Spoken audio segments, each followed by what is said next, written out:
Sim. Sandra, a gente já pode começar. Tá bom, então. Vamos lá que o pessoal vai chegando, né? Isso mesmo. Aí, bom, boa noite a todos, né? Boa noite. Estamos aqui juntos, vamos falar um pouquinho, né, de planejamento, né?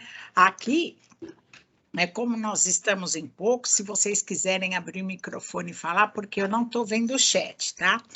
E aí, o começo de ano é mais difícil, né? E a gente sabe como foi duro esses últimos 2 anos que nós tivemos de pandemia, né, para o mundo, para o país.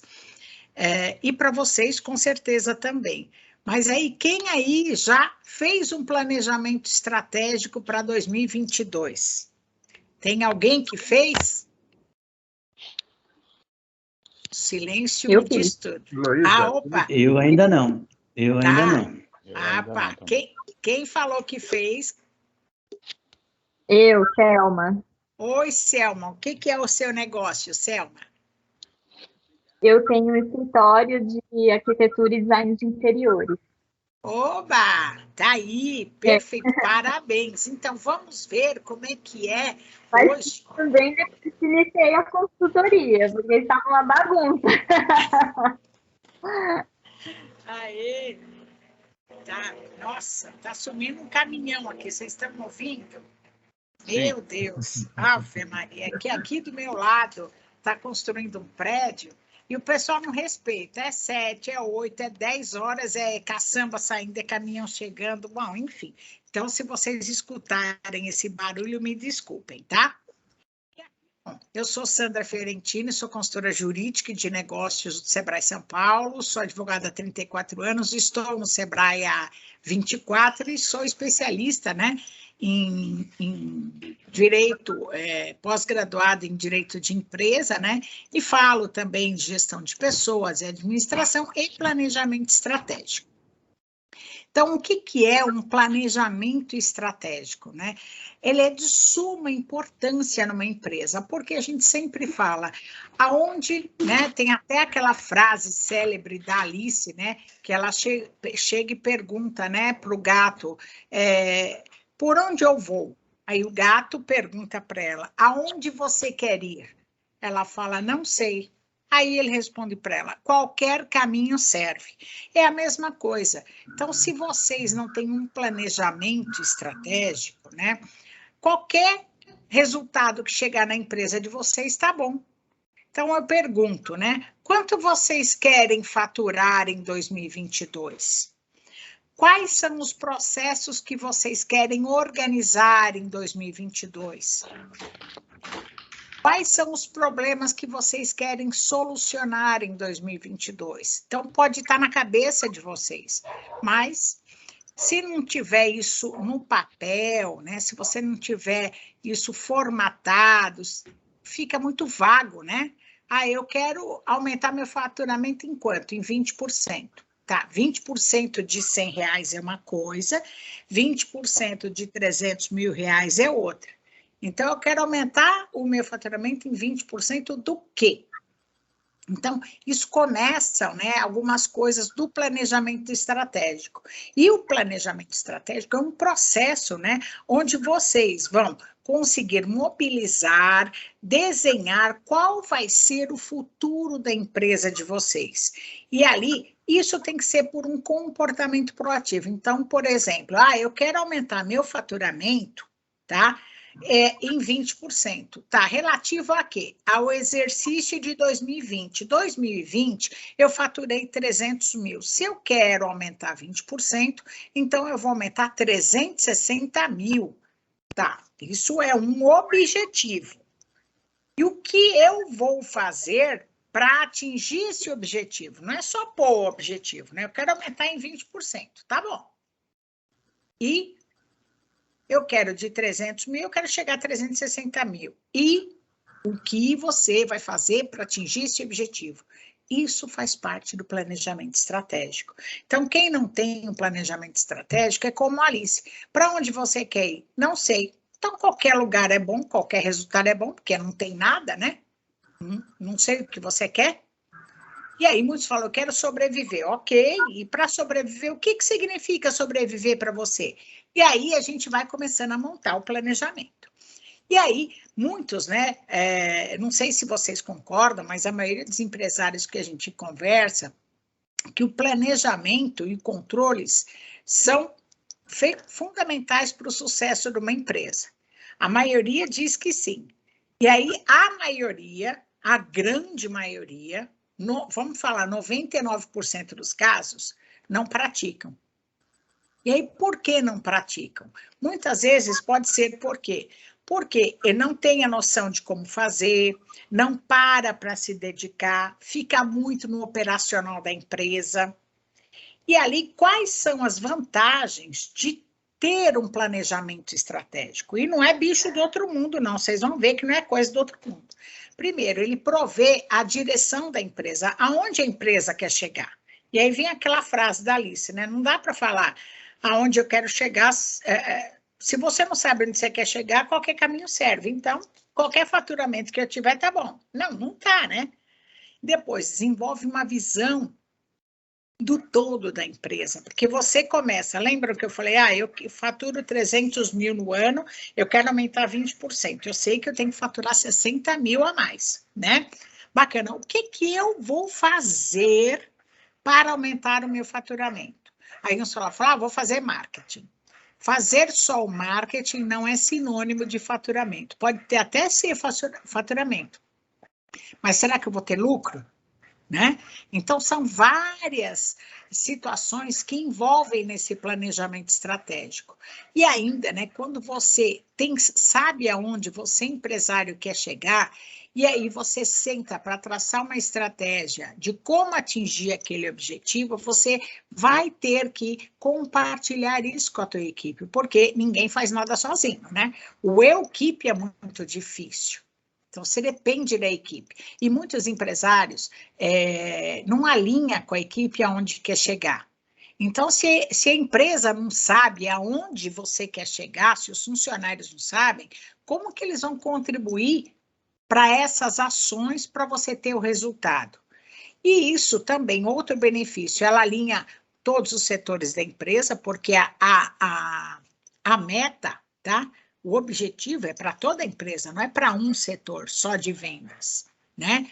Otimiza os recursos e constrói o futuro da empresa. Então, esses são os benefícios do planejamento estratégico.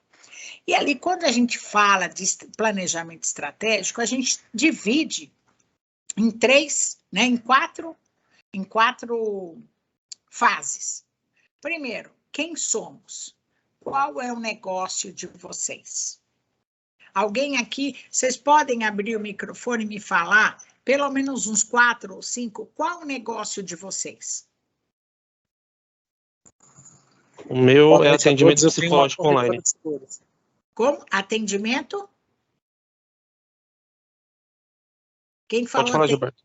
Isso. Eu tenho um aplicativo de atendimento psicológico online. A gente teve uma consultoria com você ontem, Sandra. Tá, beleza. Não é atendimento psicológico. Olha lá. Olha o que você está me falando. Eu tenho um aplicativo de atendimento psicológico. Dá a impressão que você faz o atendimento psicológico. Então, vamos repensar o que é o seu negócio, tá? Beleza, mais um. Eu tenho uma empresa de comunicação visual. Tá, então, app, comunicação visual, quem mais? Analista de licitações. Mantovani. Tá. Analista de licitações, tá? Mais um só para... Eu tenho uma corretora de seguros. Corretora de seguros. Esse é o negócio de vocês, tá? Oi, eu tenho só uma dúvida. Eu sou do audiovisual, produção de vídeos, e eu não estou encontrando o chat com a lista de presença. Aí a Estherzinha já manda para você aí de volta, tá? Sim, eu mandei também pelo WhatsApp. Para quem não está conseguindo acessar aqui o chat no Teams, tem no WhatsApp também, tá bom? Tá. Bom, já marquei aqui, tá? Então, primeiro, tem que ter a visão, o que é o negócio de vocês. Porque a missão, por que a empresa de vocês existe. E os valores, né? Quais são os valores que a sua empresa tem? Então, essa é a primeira definição de um planejamento estratégico. Segunda é aonde nós estamos, tá? Então, é a análise do ambiente da organização, a análise do ambiente externo, a análise da organização. Vocês podem fazer uma análise SWOT, ou seja, aonde minha empresa está, certo? Depois, onde nós vamos, aonde você quer chegar, que é o seu planejamento, é o seu futuro, a visão da empresa, aonde você quer chegar.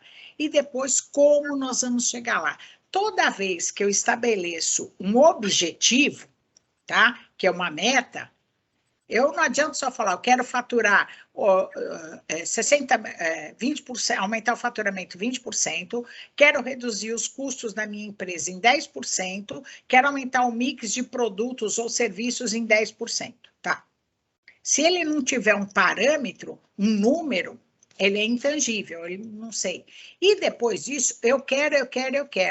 Aí eu tenho que saber como eu vou chegar lá, o que eu vou fazer. Então, o grande erro, muitas vezes, é que os empresários, eles falam, eu quero atingir 20%, aumentar 20% do meu faturamento. Esse 20% tem que ser mensurável. 20% de quanto? De 300 mil, que foi o faturamento anterior. Ok. E ali, eu tenho que saber, mostrei o objetivo. Agora, como eu vou chegar no objetivo? É aí onde começa a pecar no planejamento estratégico. Porque eu só coloquei, eu quero aumentar o faturamento em 20%, tá? Que vai equivaler a 60 mil nesse ano, tá bom. E como você vai fazer isso? É aí que começa o planejamento estratégico. Então, vou aqui dar um exemplo para vocês, né? Qual é o negócio da sua empresa? Então, vocês me falaram um aplicativo de psicologia, depois, comunicação visual, depois, analista de licitação, corretoras de seguro e audiovisual. Aí Sandra, oi, pode falar. A Luciana também colocou aqui no chat, que ela não está conseguindo falar, que ela é design de interiores, para complementar a sua lista. Design de interiores, ok. Sandra. Oi, pode falar. Sandra, Carlos está falando. É o seguinte, eu trabalho com projeto de risco, totalmente de risco. Eu trabalho somente com projeto inovador para o mercado, né? O risco é todo meu. Eu verifico qual é a dificuldade que a empresa está tendo e trabalho em cima. Depois, após isso, eu ofereço o projeto a ela. Eu posso ter ganho e posso não ter ganho. Se for produto, eu estou trabalhando atualmente num produto totalmente inovador, um tênis inovador para o mundo, né? No caso de pandemia, ele remove o solado abaixo. Você olha aí, o solado que beleza! Na porta de casa e sobe com o tênis normal. E outras finalidades mais. Você percebe que o risco é todo meu, né? Sim, após o desenvolvimento, eu preciso buscar as grandes indústrias para que eu possa apresentar, fazer uma avaliação de todo o projeto em si, e mostrar que realmente o produto é viável para o mercado não brasileiro e internacional. Perfeito. Aí eu quero saber, né? É isso que vocês devem se perguntar. Então, todos vocês que me falaram aqui, no âmbito de atuação da empresa, que problemas a sua empresa soluciona? Quais os benefícios do seu produto ou serviços, tá? Trazem para o seu cliente. Aí eu quero perguntar, para o app de serviços psicológicos, você não é um app, qual solução você dá para o profissional da psicologia? Que benefícios ele tem usando o seu app? Aí eu pergunto, para a comunicação visual, qual é o benefício, qual é o problema que a empresa de comunicação visual soluciona, tá? Para o cliente dela, que benefícios ela traz? Para os corretores de seguros, quais problemas de quem os contrata vocês solucionam? Que benefício o cliente de vocês vai ter com a solução de vocês? Percebem que muda o foco? O designer de interiores, né? Qual é o problema que você soluciona para o seu cliente? Que benefício você traz para o seu cliente?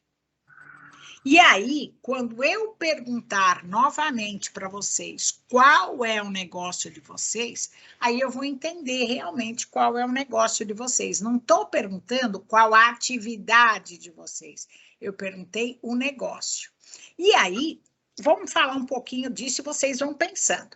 Missão é a razão pela qual a empresa existe, tá? É a descrição minuciosa do que ela faz. E aí eu quero saber que solução eu dou para o meu cliente. Esta é a minha missão, porque eu estou aqui para resolver problemas. A minha empresa existiu para resolver algum problema. Porque senão, eu não estou aqui para vender sapato. Por exemplo, uma loja de sapato. O que que é? Ah, tem uma loja de sapato. Ah, o que que você faz? Vendo sapato. Não, ela vende conforto para os pés. É outra cabeça. Aí vou dar um exemplo aqui para vocês. Qual a missão, o negócio e a missão dessas empresas aqui? Aí muitos podem estar falando assim, a Nike vende tênis, por exemplo. Copenhague vende chocolate. A Avon vende cosméticos. A 3M vende fita adesiva, por exemplo. O Google vende busca. Isso é o que a maioria pensa, né? Vamos ver qual é a missão dessas empresas. Isso vai começar a dar ideias para vocês começarem a pôr no papel a missão da empresa de vocês, tá? Então, inovação. Inovação, tá? Sem a inovação não existe nada, nada caminha, fica tudo no mesmo, no atrás, né? Hoje, para você avançar, você precisa ser uma pessoa criativa e inovadora para o mercado. Ir até o cliente verificar qual a dificuldade dele, ver o que ele necessita naquele momento, por que o produto dele não está andando, qual a melhoria de produto que ele deve ter. Essa é a minha solução no mercado. Essa é a sua solução, perfeito. Exato.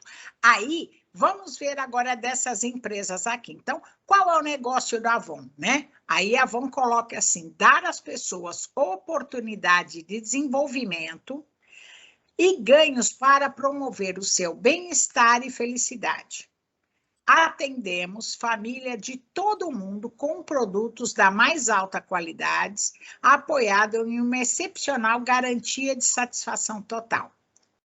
E aí, também ainda quanto o negócio da Avon, prestar às revendedoras e consumidores um serviço com padrão de utilidade e cortesia. Daremos total reconhecimento aos funcionários e revendedoras, pois deles dependem o sucesso da minha companhia. Ou seja, a Avon vende perfume? Não, aliás, hoje a Avon vende tudo, né? Vende desde de utilidade doméstica, perfumes, cremes, hidratantes, shampoos, entre outras coisas. E aí, dar a oportunidade de desenvolvimento e ganhos para promover o bem-estar e a felicidade. Isso porque o mote da Avon não é venda de prateleira, são as revendedoras. Então, o negócio dela é dar apoio, desenvolvimento e ganhos e bem-estar e felicidade para quem? Para as revendedoras dela. E a quem eles atendem? A todas as famílias do mundo. Não é só mulher, é a todas as famílias do mundo. Então, vejam que o negócio da Avon, a missão dela, é diferente que muitos pensam. Ela vende perfumes, ela vende coisas para mulheres. Não. Né? Apesar dela ter The Company for Women. Mas a missão, o negócio dela é dar oportunidade de desenvolvimento e ganho e promover a saúde, o bem-estar e a felicidade e atender a todas as famílias do mundo. Aí nós temos o da Copenhague, né? Muitas vezes as pessoas pensam que a Copenhague vende chocolate. Não, a Copenhague se posicionou no mercado como presente. Então, qual é o propósito? Criar emoções únicas a partir do sabor inigualável do seu chocolate. Copenhague gera conexões, transforma momentos comuns em extraordinários e fazemos muito, muito mais do que chocolate. queremos, tá? Por meio de nossos produtos, estar presentes em todas as ocasiões e que o seu momento e preferência são gatilhos fundamentais para criar os chocolates mais deliciosos. Nossas embalagens, sempre encantadoras e recheadas de inovação, aliado aos chocolates sofisticados, transformam nosso produto em excelentes opções de presente para todos os momentos. Estamos presentes nos seus momentos mais felizes e que acompanham a sua história, e somos fiéis embaixadores da inovação que te surpreende, te abraça e te encanta todos os dias. Ela só falou que ela tem chocolate saboroso, mas ela vende presente. Tanto é que, se vocês observarem, as embalagens da Copenhague são lindas, né? E o que ela vende? Ela vende um presente para momentos felizes. Ela não vende chocolate. Por isso que ela tem esse diferencial. Então, se perguntar, o que a Copenhague vende? Chocolate? Não. E aí, quando você fala chocolate, quem tem essa visão, fala assim, não, a Copenhague vende chocolate. Aí, se eu perguntar, quem são os concorrentes da Copenhague? Aí o pessoal fala, Cacau Show. Não. Concorrente da Copenhague não é Cacau Show. Concorrente da Copenhague pode ser um boticário, pode ser uma confecção, né? Pode ser um equipamento eletrônico, pode ser até flores concorrente. O que você pode dar de presente que gera emoção e marca os momentos felizes. Então, a Copenhague se posicionou no mercado como um presente. Então, pensem, o que ela leva para o cliente dela? Ela está dizendo que ela leva momentos felizes, que acompanham a história dela, que as embalagens são lindas, tá? E quer estar com você em todas as ocasiões. Então, aí a Nike. Qual é a missão da Nike? Levar inspiração e inovação a todos os atletas do mundo. E aí a visão dela, visão é o futuro, tá? Missão é porque eu existo e a visão é o futuro.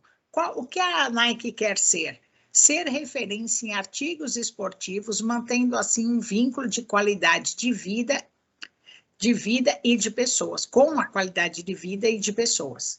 Valores. Empresa inovadora que proporciona modernidade, atendendo assim a necessidade do público. E, tá? Um treinador da Universidade de Oregon, que foi cofundador da Nike, né? Bill Bowerman, ele disse, se você tem um corpo, você é um atleta. E aí, quando ele fala a todos os atletas do mundo, ou seja, qualquer ser humano, pode ter um produto da Nike, pode ser um atleta, pode ser um esportista. Então, é bem mais abrangente, né? Ela não vende tênis, ela não vende artigos esportivos, ela vende inspiração para todos os atletas do mundo. E aí, pensando, quem são os atletas do mundo? Qualquer um que tem um corpo. Então, vejam como é maior. Aí, a missão do Google. A missão do Google é organizar todas as informações, organizar as informações do mundo todo e torná-las acessíveis e úteis em caráter universal. Vejam, ele atinge perfeitamente a missão dele. A 3M, solucionar problemas ainda não solucionáveis. Então, você tem muita coisa 3M, mas eu lembro muito de 3M com post-it, lembro muito de 3M com fita adesiva. Então, ela soluciona um problema.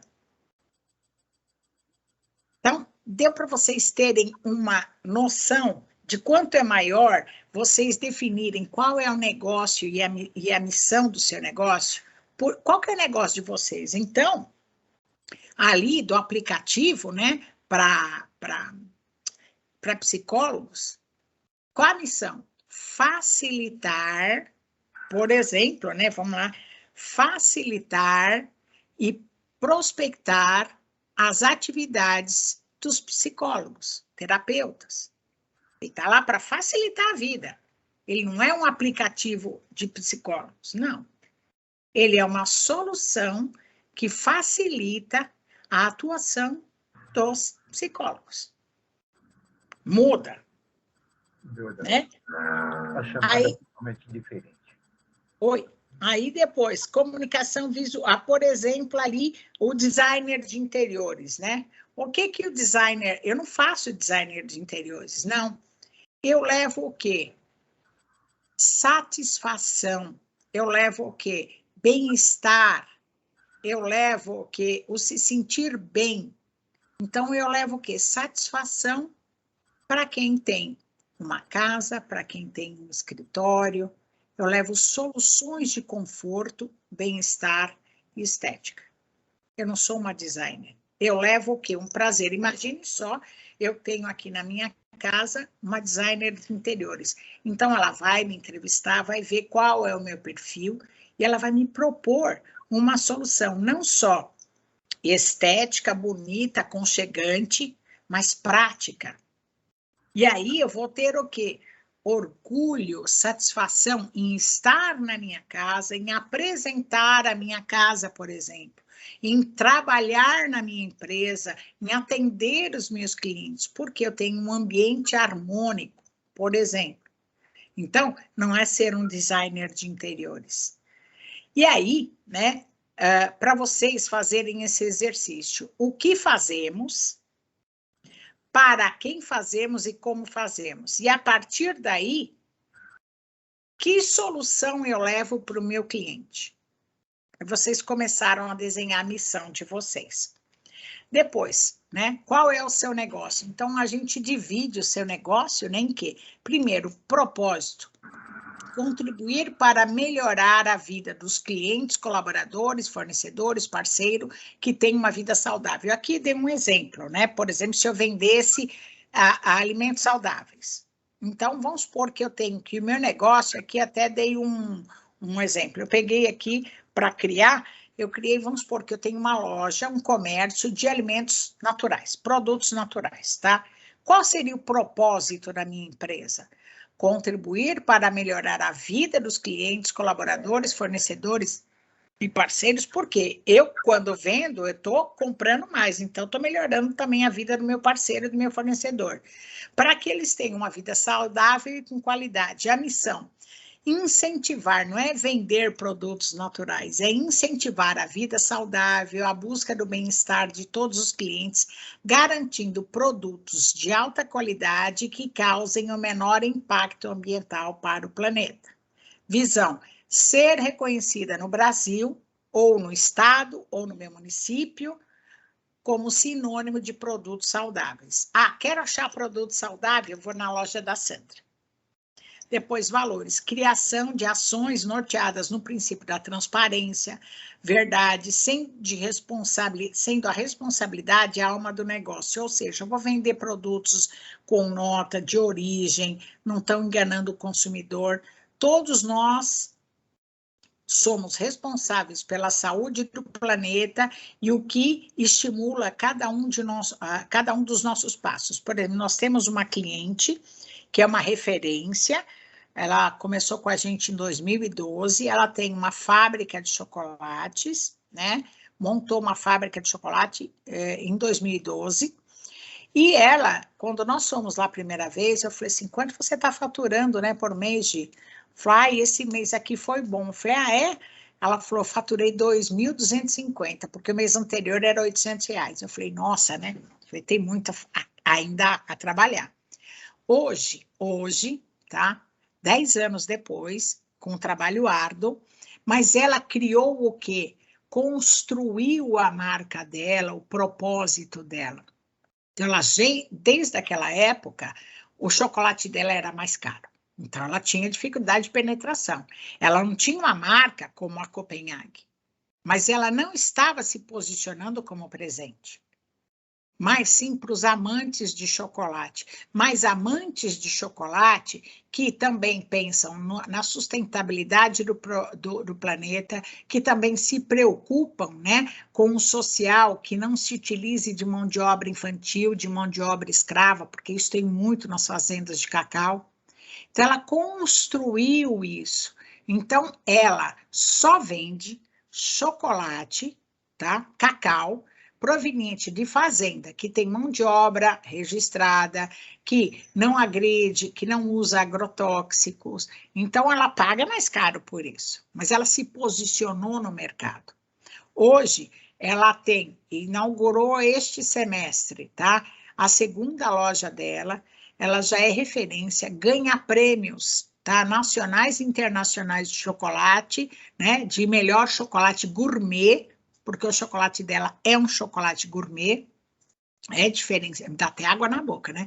É diferenciado, mas ela construiu, né? E muitos de vocês podem falar, poxa, Sandra, eu não estou com tempo de estar construindo agora que eu tenho que faturar. Calma, vocês podem ir criando isso e planejando, né? Não dá para, mas é importante vocês saberem quem vocês são, para que o negócio de vocês existe. Voltando aqui no planejamento, tá? Aqui a primeira fase, eu já expliquei para vocês, do planejamento estratégico. Segunda fase, onde nós estamos hoje? Então, eu vou fazer primeiro a análise do ambiente macro, vou explicar o que é. Depois, eu vou fazer a análise do ambiente do meu setor. Depois, eu faço a análise da minha organização, como que está a minha empresa, da porta para dentro.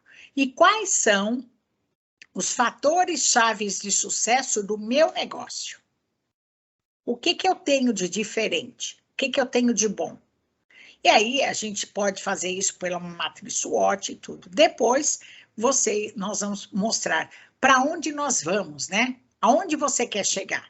E depois, como você vai chegar lá. E aqui vem a meta. Mas antes, eu preciso saber onde eu estou, né? Ah, eu estou num setor, por exemplo, que tem muito entrante. O que é setor que tem muito entrante, Santi? Já falo para vocês. Vamos ver como é que a gente faz essa análise, né? Análise, os níveis de análise do ambiente. O que nós temos? Nós temos o ambiente macro. O que compõe o ambiente macro? Primeiro, forças políticos legais. Por exemplo, tem legislação específica para o meu setor? Como é que está a parte tributária? Tem alguma coisa para mim? Como é que está a parte tributária? A parte de regulamentação da minha atividade, né? Quais são essas forças? Então, hoje nós estamos numa força política, que nós estamos em alta de inflação. Puxa vida, o dólar está alto. Eu comercializo o produto em dólar? Caramba, então vou ter que ver uma solução. Então, são coisas para você observar. Depois, forças econômicas. Nós estamos na alta de inflação, tá? Existe o quê? Fatores econômicos na própria, né? Aí vem também as forças sociais. Na própria população teve um alto índice de desemprego, que aí... E aí, esse índice de desemprego reduziu o poder de compra das pessoas, as pessoas estão segurando mais, mas eu também tenho fatores sociais, como, por exemplo, né, as pessoas. Vou dar um exemplo, se fosse análise desse comércio, tá? Desse comércio de produtos naturais. Olha, a população está vivendo mais, ok. Então, esse é um fator social positivo. Forças, eu vou até mostrar o que é negativo e o que é positivo. Forças políticos legais. Então, eu tenho lá a parte, por exemplo, legislação que regulamenta o meu setor. Então, isso ajuda que entrem muitas pessoas, né, que dificulta a entrada de muitas empresas no meu setor. Tá bom, bacana. Um exemplo. Salão de beleza. Não tem regra quase para salão de beleza. Então, para entrar, basta, não preciso nem ter um estabelecimento, posso ter uma manicure a domicílio. Então, entra muita concorrência, tá? Depois, eu tenho lá o fator, e aí, políticos legais. Eu tenho, por exemplo, tributação, tenho o Simples Nacional. Simples Nacional é uma forma reduzida de pagamento de impostos. A maioria aqui deve estar no Simples Nacional, e vocês muitas vezes podem achar, mas o Simples é alto. Vocês não têm noção, o lucro presumido, o lucro real, é em torno de 18% do faturamento. Né? 18% o lucro real do lucro e o lucro presumido de um percentual que é estabelecido pelo governo, mas a média é 18%. No Simples, as alíquotas mínimas, né, para quem está na primeira faixa, se for no comércio é 4%, se for no serviço é 6%, na indústria é 4,5%, então são valores menores. Depois, forças econômicas, inflação, alta do dólar, forças sociais, né, que são ali a parte, a população envelhecendo mais tarde, a preocupação, pontos positivos, a preocupação, por exemplo, com a estética, com o bem-estar, com a saúde. Então, se eu tenho uma loja de produtos naturais, poxa, é uma tendência das pessoas se alimentarem melhor, procurar produtos mais funcionais, preocupado com a longevidade. Forças tecnológicas. Então, de repente, eu posso ter um setor que tenha alguns desenvolvimentos tecnológicos. Vamos falar ali o setor de beleza estética, por exemplo. Estou dando exemplo só.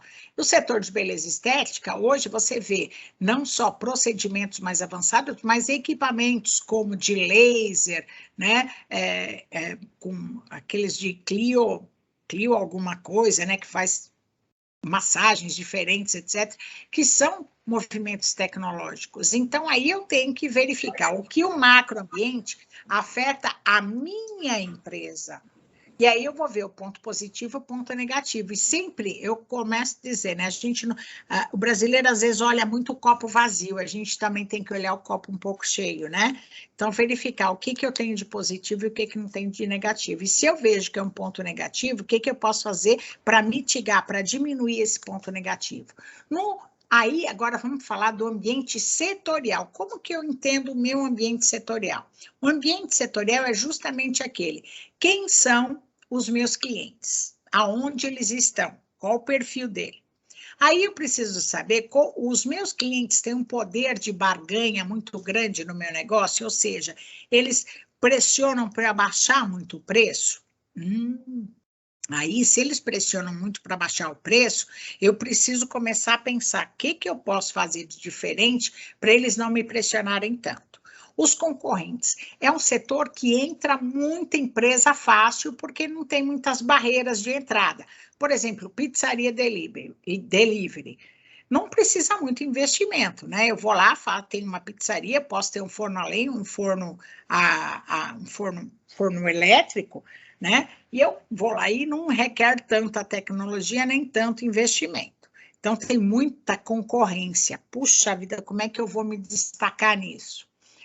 Pode ser setor que tenha muitas áreas regulamentadoras, por exemplo, o setor de beleza estética tem vigilância sanitária, alimentação tem vigilância sanitária, e assim eu vou verificar quais são as coisas regulamentadoras que o meu setor pede.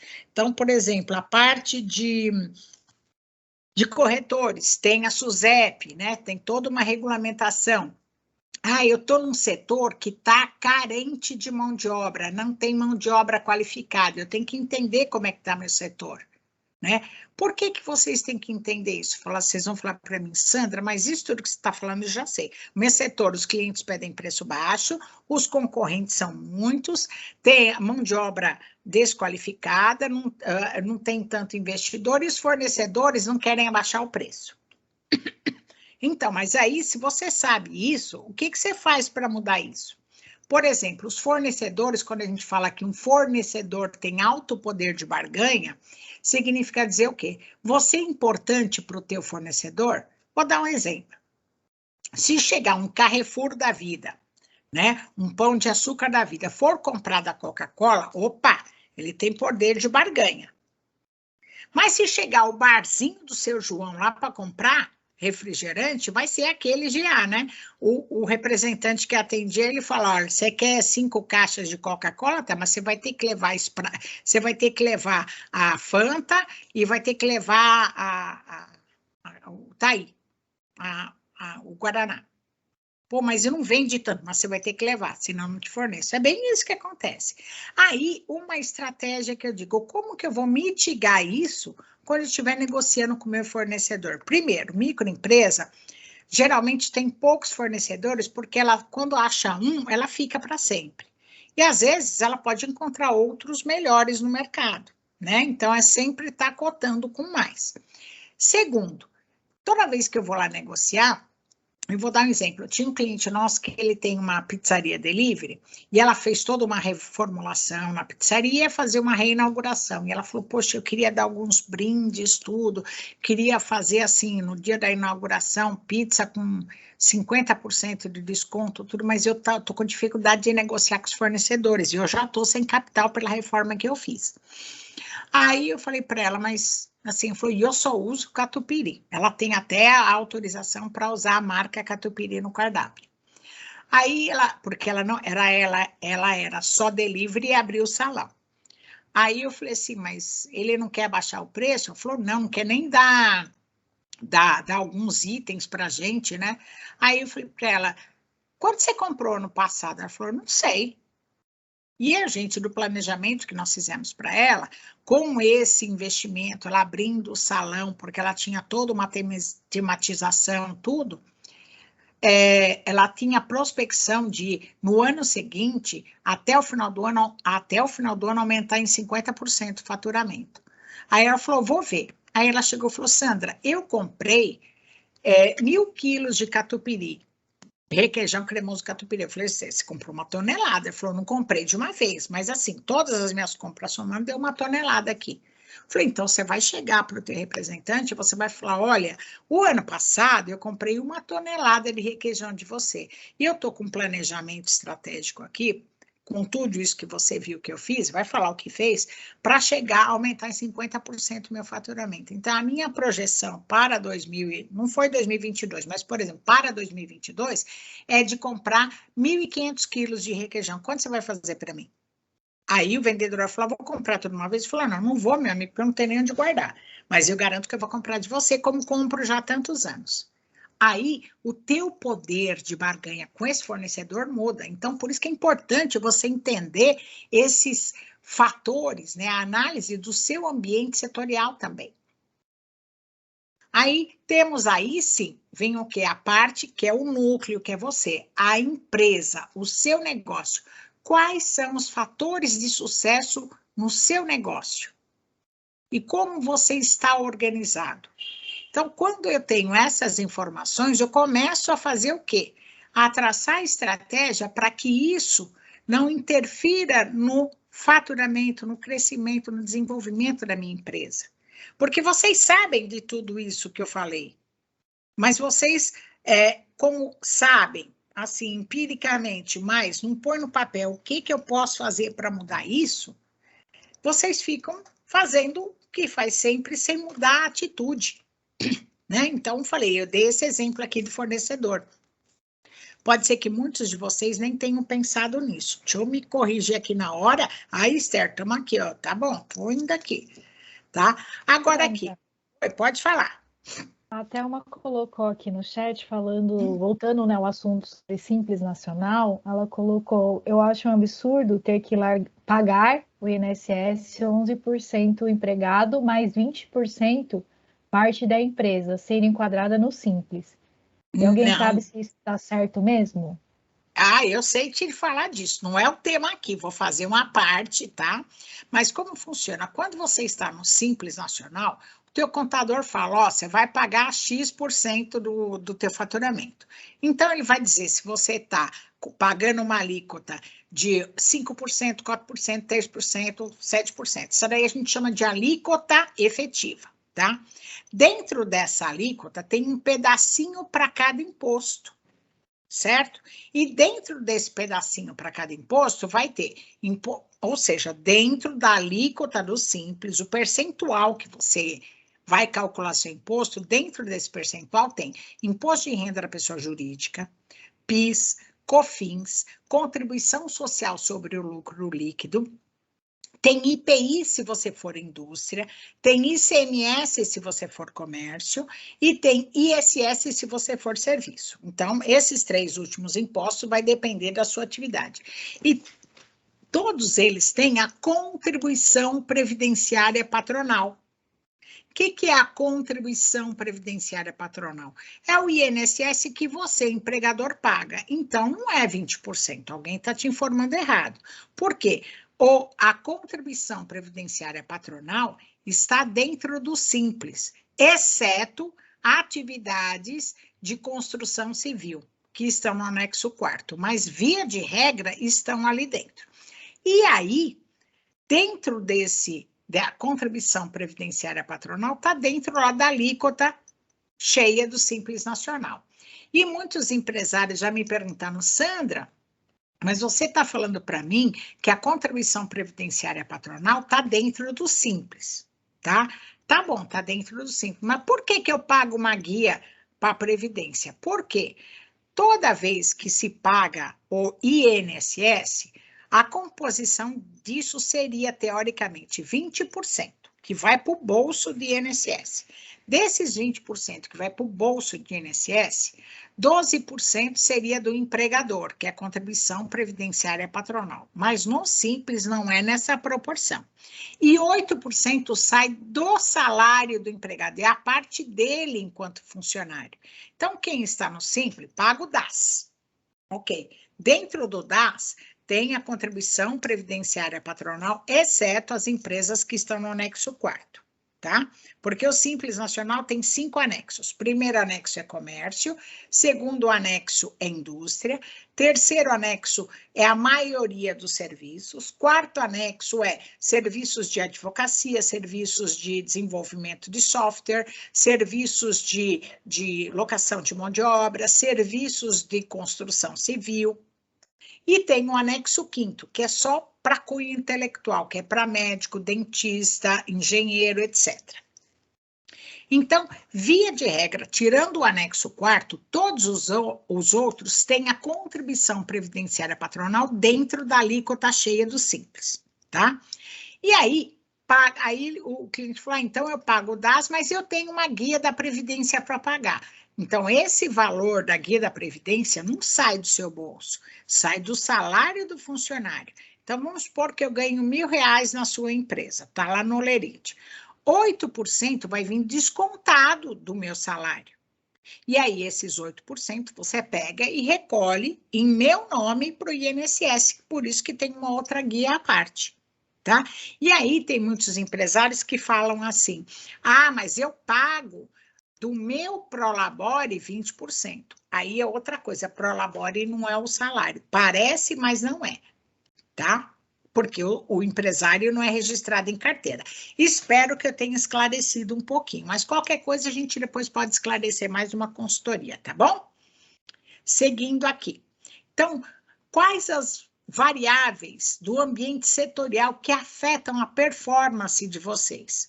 E aí vocês vão começar a pensar como eliminar isso, que seria concorrentes, mão de obra, fornecedores, clientes, por exemplo. E agora vamos falar o quê? Fatores chaves de sucesso. O que é isso, Sandra? Né? Que você está me falando. E aí, os fatores chaves de sucesso é aquilo que é considerado essencial, tá? E que a empresa, se ela quer permanecer no mercado, ela tem que ter aquilo. Então, por exemplo, eu posso ter a qualidade do produto, posso ter um produto, mas que eu preciso de qualidade no atendimento, né? Que eu preciso ter uma boa estratégia de marketing. Vamos ver o caso da Copenhague. Então, primeiro, fatores chaves de sucesso, qualidade, ponto. É um chocolate de qualidade? É. Segundo, o atendimento, impecável, tá?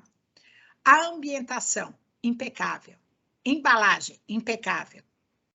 E eu tenho o quê? O marketing. Então, não adianta eu querer entrar para competir com a Copenhague se eu não tiver qualidade ímpar, embalagem ímpar, a loja, o estabelecimento diferenciado e uma boa estratégia de marketing. Então, se eu quero competir com a Cacau Show vendendo chocolate, não vendendo um presente, se eu não tiver isso, eu não vou conseguir competir. Isso a gente chama de fatores chaves de sucesso. E aí que a gente pede para vocês fazerem uma planilhinha dessa aqui. Fatores chaves de sucesso. Então, cada um sabe o que é fator chave de sucesso. Alguns de vocês vão dizer que é inovação, que além, dentre outros, porque Nenhuma empresa tem um fator-chave só de sucesso. Não. Não tem uma empresa que só tem um fator-chave de sucesso. É um conjunto, tá? Então, por exemplo, não adianta eu falar, não, o fator-chave de sucesso na minha empresa é inovação. Não, não é só inovação. Deve ter inovação e outros mais. Então, vamos supor que vocês, no negócio de vocês, tá? Vocês coloquem ali qualidade, pode ser preço, pode ser mix de produto. Por exemplo, eu tenho uma loja, né, de utilidades. Ou uma loja de R$ 1,99, ou uma loja de utilidades domésticas. Se eu não tiver um bom mix de produto, os clientes não vão gostar muito, porque uma das características desse setor é mix de produto, né? Por exemplo, depois, equipe e atendimento, marketing. Aqui eu exemplifiquei, tá, pessoal? Então, vocês vão colocar pensando o que eu vejo de fator-chave de sucesso no meu negócio, que assim, sem isso não dá para existir. Vocês vão colocar aqui. Aí, vocês vão dar notas a esse conceito. Então, o conceito 1, né, fraco. 2, regular. 3, bom. E 4, ótimo. E aí, vocês vão colocar aqui na coluninha da esquerda, concorrente 1. Loja tal, ou empresa tal, concorrente 2, concorrente 3 e a empresa de vocês. E aí, eu não quero chutômetro, isso aqui não dá para chutar, porque tem empresário, quando eu faço esse exercício, eu falo, eu acho que eles são bons de atendimento. Me parece que eles têm um mix bom de produto. Fala, não, isso não é você ver fator-chave de sucesso. O que você vai fazer? Você vai, ou você mesmo no local, e vai avaliar isso, vai comprar um produto lá. Vai se fingir de cliente. Ah, mas eles já me conhecem. Manda alguém para responder isso para você. Não importa, porque só assim eu tenho certeza, né, do concorrente. Eu tenho que conhecer meu concorrente. Gente, a primeira coisa que vocês têm que fazer é conhecer o concorrente de vocês. Aí teve cliente que falou, ai, Sandra, mas eu sou pizzaria. Tem 500 mil pizzarias. Eu falei, tá bom, mas no teu bairro, qual pizzaria aqui que você sabe que vende mais que você? Ah, pizzaria fulana é ciclana. Eu falei, então você vai comprar uma pizza deles lá e vai experimentar. Vai ver como é que é o atendimento, se ela chega quentinha, se a mussarela não está embolada, se está bem recheada, se a massa é boa, o tempo de entrega, que esses daí são fatores chaves de sucesso numa pizzaria, né? Então, a partir daí você vai dar nota. E aí você vai se autoavaliar.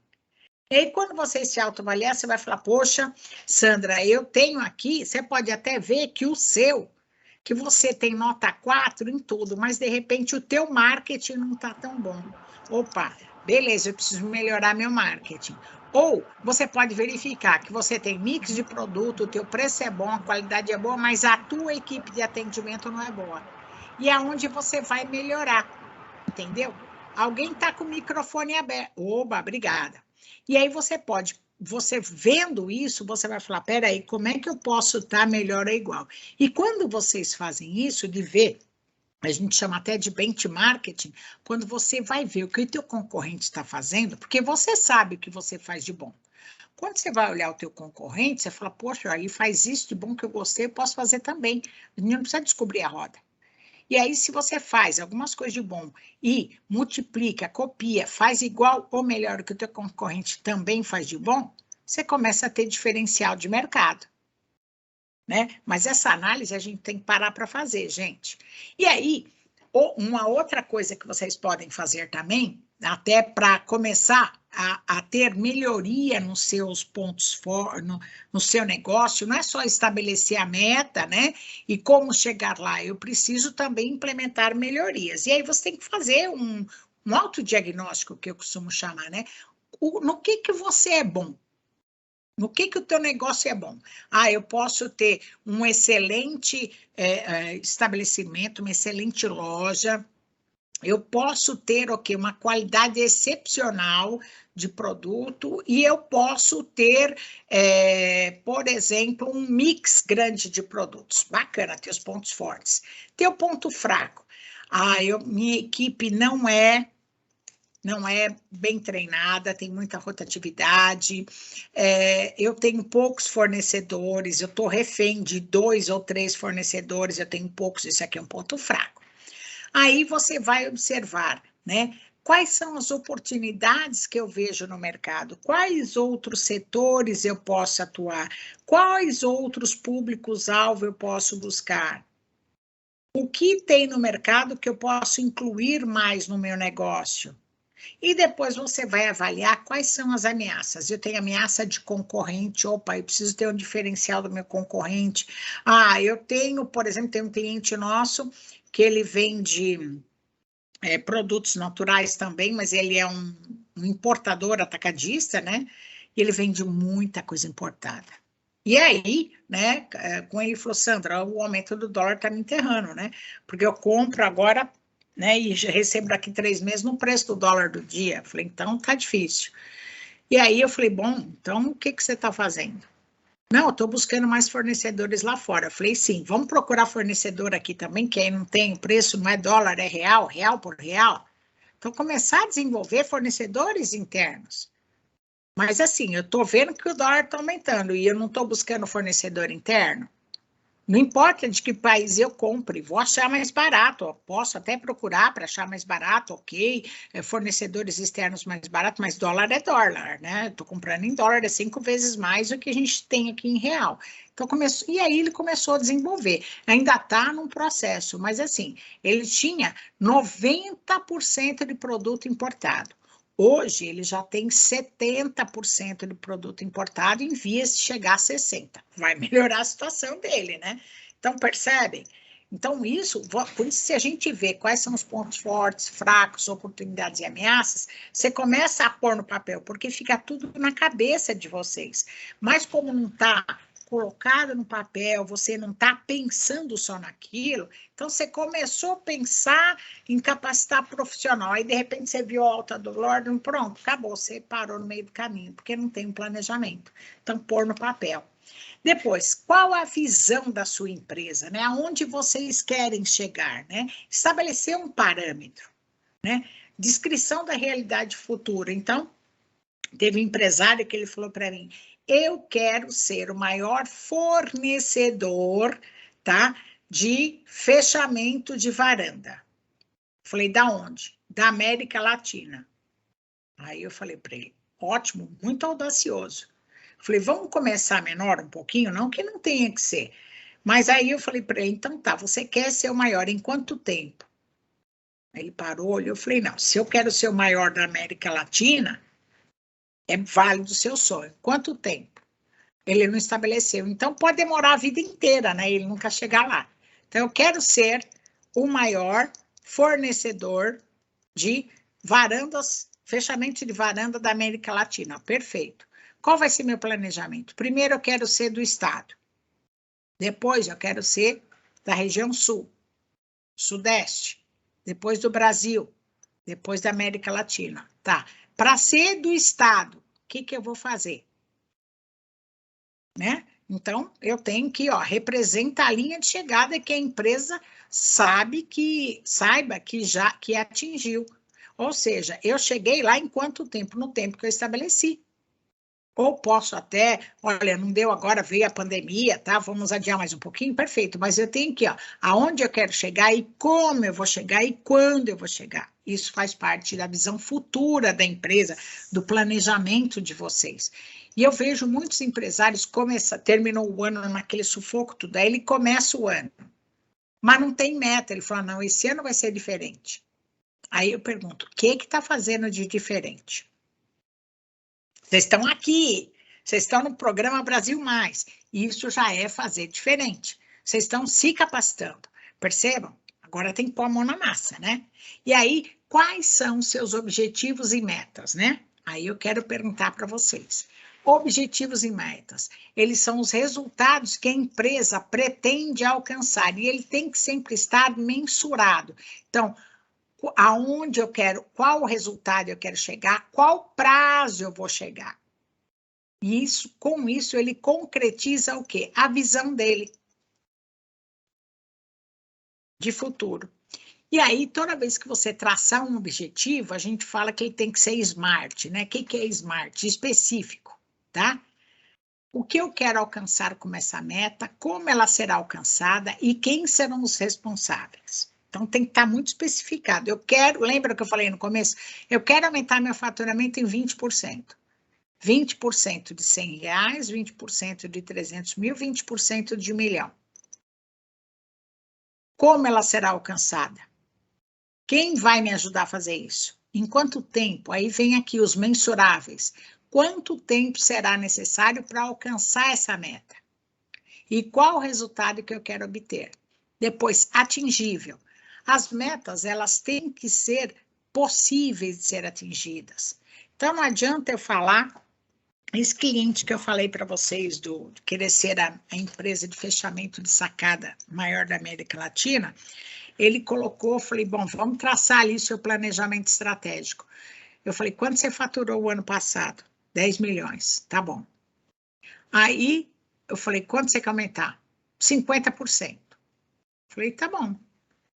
Aí eu falei, você tem 3 vendedores. Quanto os seus vendedores venderam? Ah, venderam 4 mil. Eu falei, e os outros 6? Fui eu. Falei, peraí, então a empresa está galgada só em você? Se você ficar doente, tua empresa vai faturar só 40%. Ele falou, eu tenho que ver isso. Eu falei, então tá. Então você quer aumentar 50% e você está carregando as empresas nas costas. Eu falei, a empresa tem que ser sustentável. Aí ele falou, não, uma vendedora minha falou que ela vai dobrar o faturamento dela. Aí eu perguntei, nos últimos 3 anos que ela está com você, qual foi o faturamento dela? Não, ela mal chegou na meta. Então, vai ser atingível eu falar que eu vou dobrar, que eu vou aumentar 50%? É mais fácil, eu falei para ele, você prever 30% de aumento no seu faturamento, tá? E você procurar dar uma reduzida, em vez de você faturar 6 mil, você vai faturar, por exemplo, 4 mil. E eles vão correr atrás da diferença. Porque eles é que tem que prospectar mais e você tem que estar mais no estratégico. E você tem que pôr, então, alguém para ficar. Ele falou, pensando bem é isso. Eu falei, não adianta a sua vendedora prometer que vai faturar 100%, dobrar o faturamento dela, se os últimos 3 anos, esse aqui foi o primeiro ano que ela chegou na meta. E chegou assim, ó, no último minuto do segundo tempo, e não faltou, ele falou, na realidade não foi que bateu. Tipo assim, a meta era vamos supor, de 40, um exemplo, 200 mil, ela chegou a 190 mil. Eu falei, então ela não bateu a meta. Então, se ela não chegou a 190 mil, como é que ela vai faturar 400? Aí ele começou a repensar isso, porque ela tem que ser atingível, porque senão desestimula vocês e a equipe. Mas também não adianta pôr metinha, né, gente? Eu costumo dizer, não adianta ter metinha. Metinha é o quê? Ah, faturei 300 mil. Quanto você quer faturar? 303 mil. Não, não tem que ser metinha. Tem que ser uma meta, tá? Ela tem que ser relevante, ela tem que ser uma meta desafiadora, mas não pode ser impossível. Relevante. Quanto mais relevante for a meta, mais ela impactará nos números, né? Por exemplo, eu quero aumentar, e aí os funcionários têm que entender isso. Os funcionários têm que entender o porquê que você quer aumentar o faturamento. Por quê? Muitas vezes os empresários falam assim, a minha equipe não colabora comigo. Aí eu falo, você já foi claro com a sua equipe o que você quer? Aí muitos empresários falaram, não gosto de abrir meu faturamento. Então eu falo, dependendo da sua atividade, seu cliente, seu funcionário sabe quando você fatura. Né? Tem um cliente lá, o financeiro sabe quando a empresa fatura, gente, vamos combinar, né? Aí ele tem uma loja de artigos de decoração, e eu falei, você acha que a tua equipe não sabe? Ela sabe quando você vende os produtos, porque está lá na gôndola e ele vende. A menina do caixa recebe. Você acha que ninguém sabe quando você fatura? E eles ganham comissão. Eles não sabem quanto que eles venderam, aí eles fazem as contas, tem uma noção de quanto você está faturando. Mas outros falaram, não, ele não sabe. Tarará. Eu falei, então você vai colocar em percentual, mas você tem que dizer o quanto você quer de aumentar. E eu falo, não precisa ter medo de abrir teu faturamento. Porque o funcionário, ele tem ali as continhas dele, de olhar, ele imagina quanto você fatura. Aí ele fala, ah lá, mês passado lá faturou 100 mil e reclama de me pagar 2 mil. Porque o funcionário na cabeça dele, ele só vê o que entra, mas ele não sabe o que sai.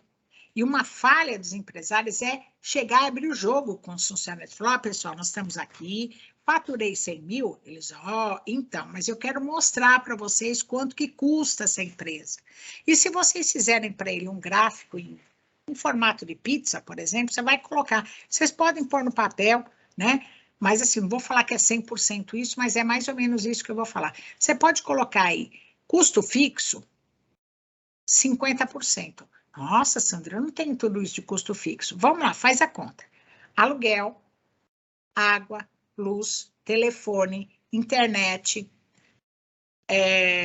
folha de pagamento, encargos sociais, honorários de contador e o seu prolabore.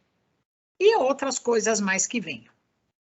Que é aquilo, custo fixo é o quê? Aquilo que eu tenho que pagar. Se eu vender ou se eu não vender, eu tenho que pagar?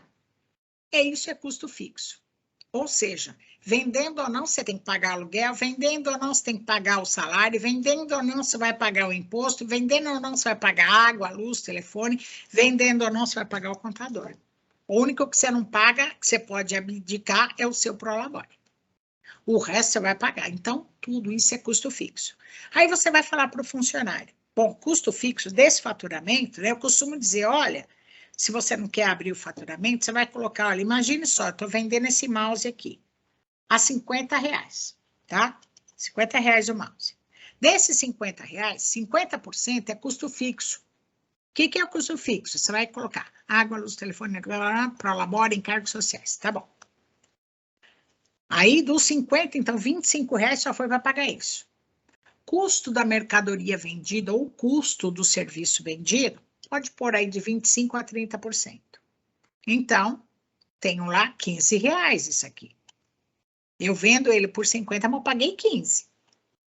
Aí vem o imposto. Dependendo da faixa de faturamento do Simples Nacional que você está, pode estar em torno aí de 7% a 8%. Então, vamos pôr lá 8%. Dá 400 e poucos reais. Bacana. E aí, sobrou quanto de lucro? Se eu tenho 50 de custo fixo, mais 30% de custo variável, já deu 80%. Aí, coloco 8% de imposto. Opa, imposto. Eu falo custo variável também, que entra custo do serviço vendido, ou custo da mão de obra vendida, custo de frete, custo de embalagem, tá tudo ali nos 30%. Aí eu tenho lá 8% de imposto. Quanto sobrou? 88% já gastei. Sobrou quanto? 12%. 12%. Pessoal, 12% não é o meu prolabore. É o lucro que sobrou, e eu com lucro eu tenho que formar o capital de giro, ou seja, ter para pagar o custo fixo pelo menos durante 6 meses, 4 a 6 meses. Quando eu tenho que trocar algum equipamento, fazer algum reparo, ou quando eu tenho que aumentar o estoque. Então, quando você mostra para eles essa realidade, eles começam a pensar mais. E se não pensava, vai começar a pensar que aquele 100 mil que ele viu que entrou, não é que você enricou, não. É que é o custo da empresa, porque o funcionário não sabe. Agora, se ninguém contar, ele vai continuar não sabendo e achar que você está enricando nas costas dele. Depois, qual é o seu objetivo geral? Quais são as metas gerais que você vai ter, né? E aí você vai estabelecer, por exemplo, eu quero aumentar o faturamento da empresa em 30% com base no faturamento do ano de 2020. Eu quero reduzir o custo da empresa em 10%. Reduzir custo de água, energia, de manutenção, etc. e tal. Eu quero também aumentar o número de clientes. Eu quero diminuir o desperdício. Eu quero diminuir o retrabalho. E aí, estou lá em finanças, né? Quero reduzir custos, então o pessoal do financeiro vai negociar tarifa de telefone, tarifa bancária, vai negociar tudo. Então, é onde, vou renegociar aluguel, é onde eu tenho que começar a colocar os objetivos que eu quero. Para aí eu conseguir atingir. Então, veja só, eu aumentei o faturamento, eu busquei reduzir custos, reduzir retrabalho, que isso é prejuízo, tá? E ainda eu consegui, com isso eu vou o quê? Aumentar o lucro. Mas é todo um conjunto. Depois, aqui vem aquele exemplo que eu falei, seja transparente, divida suas dores com a tua equipe. E aí você consegue, né? Pelo menos trazer eles, formar time. E aí você fala, gente, para empregabilidade, estava falando essa semana com um cliente, né? Uma escola, né? E ela falou assim, não, olha, para que eu encontre o meu equilíbrio, ou seja, tudo que sai é tudo que entra, eu tenho que ter 180 alunos matriculados.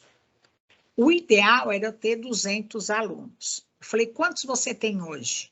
165. Eu falei, então você está pagando um pouquinho para trabalhar. Ela falou, é.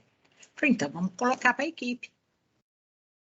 E aí, estabelecer meta. Olha, até março eu quero chegar no ponto de equilíbrio, que é 180. Faltam 15 matrículas. Bacana. E até setembro, que é período quando tem a renovação das matrículas, eu quero chegar a 200.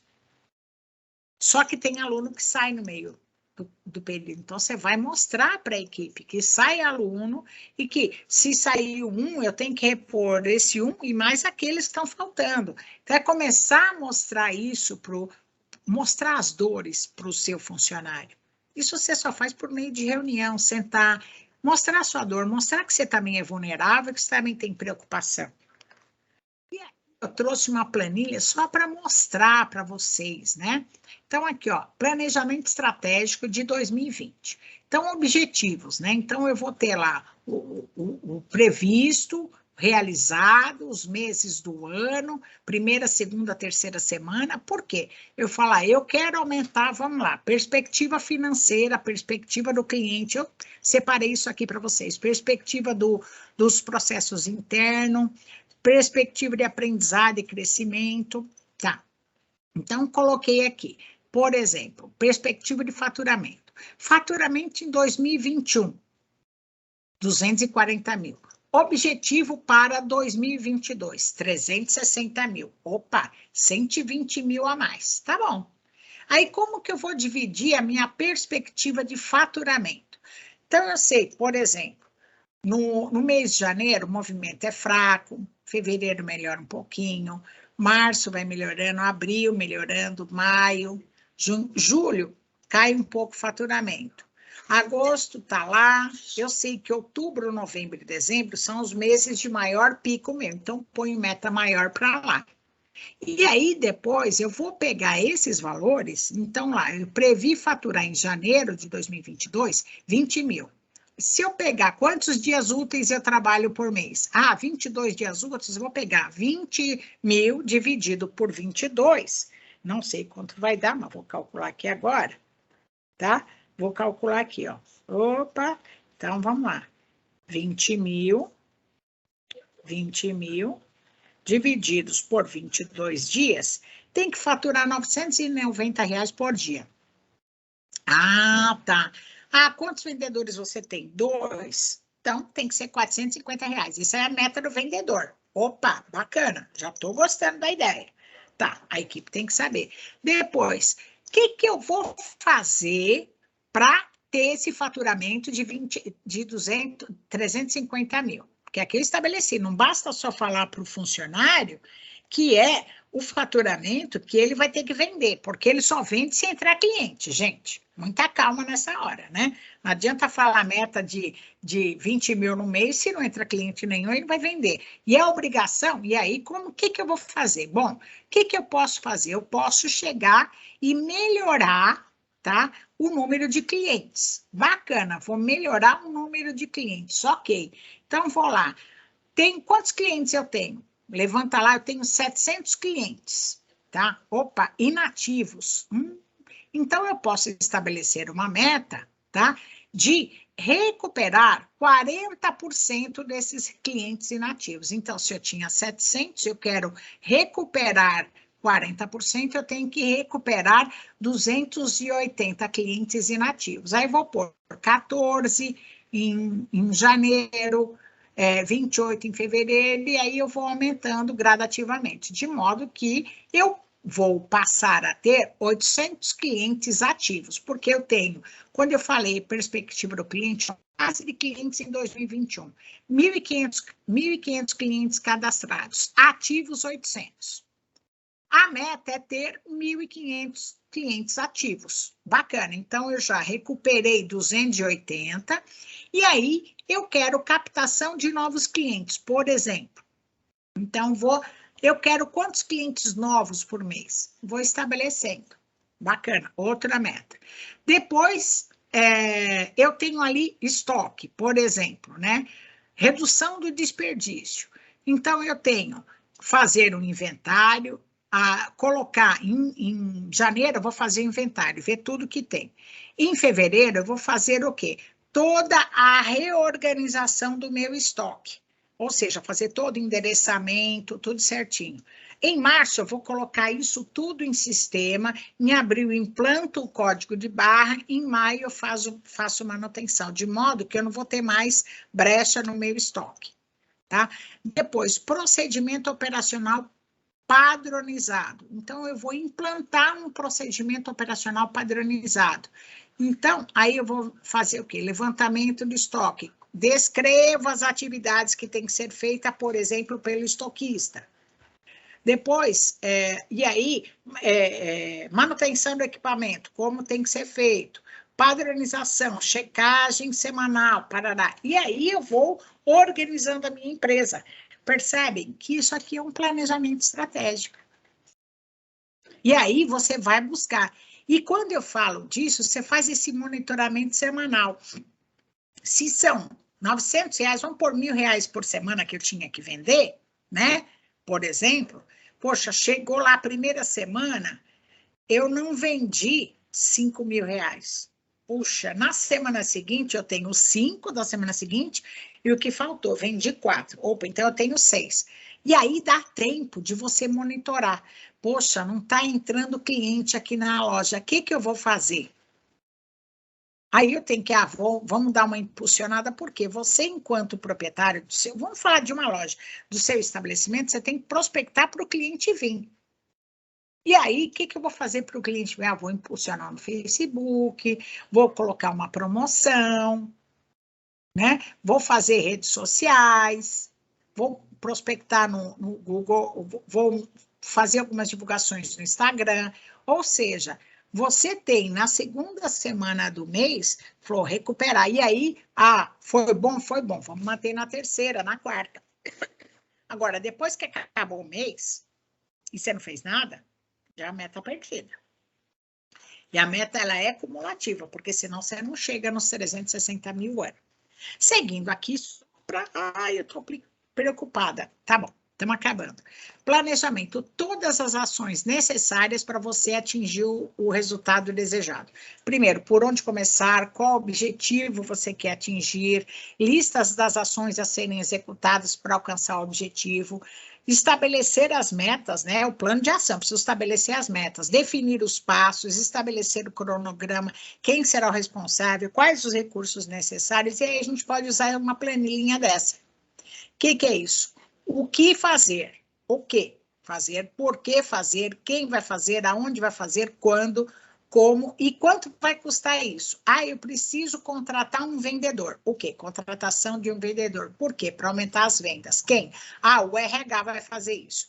Onde? Divulgando em redes sociais, tudo. Quando? Daqui 20 dias. Como? Por meio de anúncios. Quanto vai custar? Quanto custa o anúncio? R$200. Então, eu começo a disseminar, que a gente chama isso de 5W2H, tá? Que é o que, por que, quem, onde, quando, como e quanto custa. E aí, quais são as dificuldades que vocês vão encontrar para isso, né? Na empresa para vocês? Primeiro, se vocês fizerem sozinho, vocês não vão chegar a lugar nenhum. tem que envolver a equipe. Vocês têm que falar, gente, olha, a minha dor é essa, eu para chegar num ponto como eu preciso faturar isso, nós precisamos, não é eu, nós precisamos faturar isso, estou planejando fazer isso. E aí começar a compartilhar com a equipe, envolver a equipe. O que vocês me sugerem? Porque isso é uma valorização também da equipe. Se a equipe está junto com você, ela te ajuda a cumprir. Se ela recebe de cima para baixo e ela não sabe o propósito dos seus objetivos, ela fala, eu vou ajudar? Não vou ajudar nada. Quero nem saber. É como eu falei na escola, eu falei, elas sabem quantos alunos tem que ter? Não, elas sabem que elas têm que diariamente manter relacionamento bom com a mãe do aluno dela para que ela não tire ele da escola? A gente fala, não, vamos pôr no papel. Precisamos que tenha um número menor de evasão. Quantos alunos evadem da escola? Tem aqueles que estão nos anos finais, por exemplo, que está no ensino fundamental 2, que é o 9º ano, e a escola não tem ensino médio. Então, ela sabe que 30 alunos vai sair. Esse é o normal. Mas os demais têm que evitar de sair. E se sai por quê? Sempre tem uma reclamação. E se tem uma reclamação, é porque eu, professora, não fiz direito. Ou eu, assistente de classe, e assim sucessivamente. Então, mostrar. E aí você consegue estabelecer as metas. Se comunicar, falar com a equipe, né? Muitos empresários não deixam claro para a equipe. E aí, coloquei aqui para vocês. O ser humano, tá? Ele, quando ele ouve, ele aprende 20%. Quando ele ouve e vê, chega a 30%. Quando ele ouve, vê, lê, 50%. Quando ele conversa, discute, troca ideias, chega a 80%.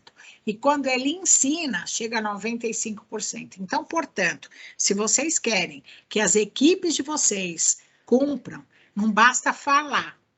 Tem que sentar, apresentar, conversar, discutir. Eles têm que entender quais as estratégias para chegar naquele objetivo.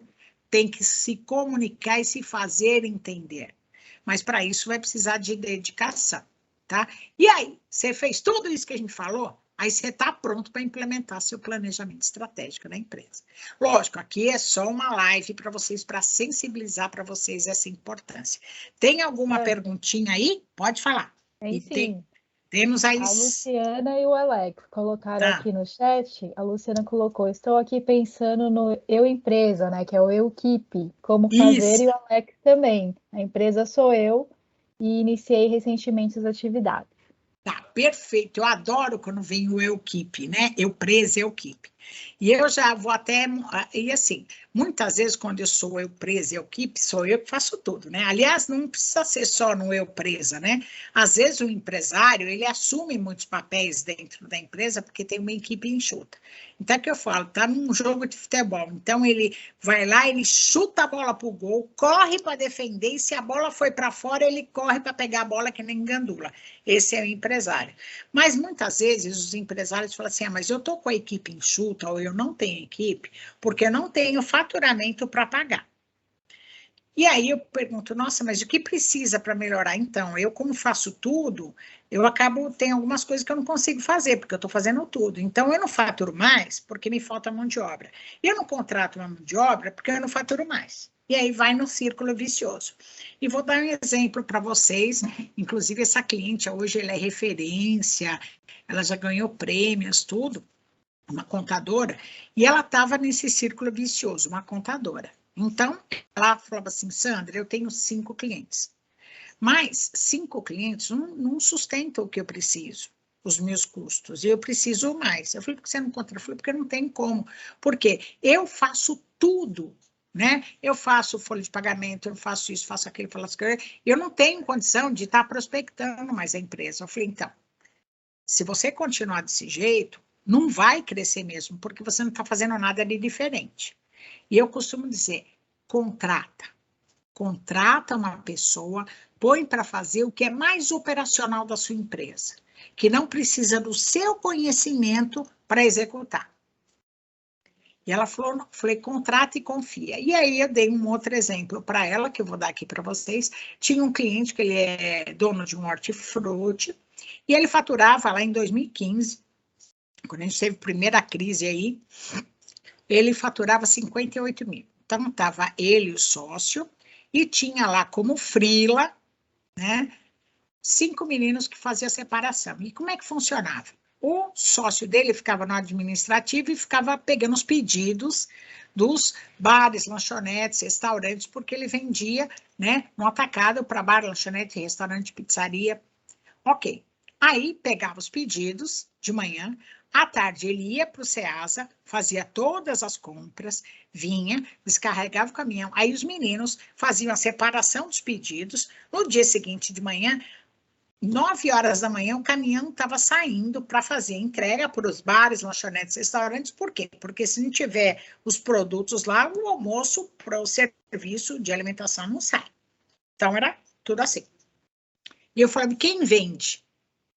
Ele falou, então, ainda não tem como pôr um negócio de marketing. E aí, conversando com ele, o sócio, eu falei assim, quem é bom de vender? Aí, o sócio dele que fica lá, o Kleber é bom de vender. Ele é ótimo para vender. Eu falei, então, ele tem que vender. Eu falei, mas como é que eu vou comprar as coisas do Ceasa? Eu que tenho que comprar. Eu falei, não, calma. Não precisa ser vocês, pode treinar. Aí tinha um motorista dele do caminhão, falou, não, meu motorista sempre vai comigo para o Ceasa, porque eu compro, a gente traz e ele vem dirigindo o caminhão. Falei, começa a treinar seu motorista. Ah, eu falei, tem perfil? Não, ele é bom, ele conversa bastante, ele vai comigo até, porque eu já vou falando para ele, ó, isso aqui separa, já vai levando, não sei o que, não sei o que lá ali. Falei, treina ele.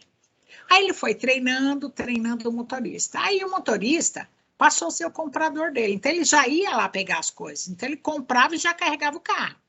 Bacana. Só que ele não carrega sozinho. Tem os carregadores lá do Ceasa. Eu falei, e aí, o que eu vou fazer? Eu falei, você vai sair para vender. Você vai prospectar mais bar, lanchonete, restaurante. Eu falei, outra coisa, você já foi visitar hotel e escola? Ele falou, não. Eu falei, escola também. Tem escola que fornece alimentos, fornece refeição, precisa comprar alimentos. Tem cantina. E hotel também. Tem refeição, vai fornecer. E ele falou, tá bom. Bom, ele reestruturou isso e ele saiu para vender. No final do ano, ele já estava faturando 98 mil, mas estava com sério problema. Mercadoria ia errada. Aí eu falei, então, você contrata sem vínculo, você não orienta, você não treina. Falei, vamos fazer o quê? Primeiro, quem você vai contratar, você vai registrar os meninos para vir. Porque eles furavam, faltavam, e ele ficava até 2 horas da manhã fazendo isso. Contratou mais uns meninos, registrou tudo bonitinho. Aí eu falei, agora você vai pôr a foto de como tem que ser o alface que você está vendendo, como tem que estar embalado. Fez lá, parecia uma cortina, um varal. Os meninos erraram, acertaram, até deu certo. Hoje, tá? Aí depois, no ano, 6 meses depois, já está faltando 160 mil.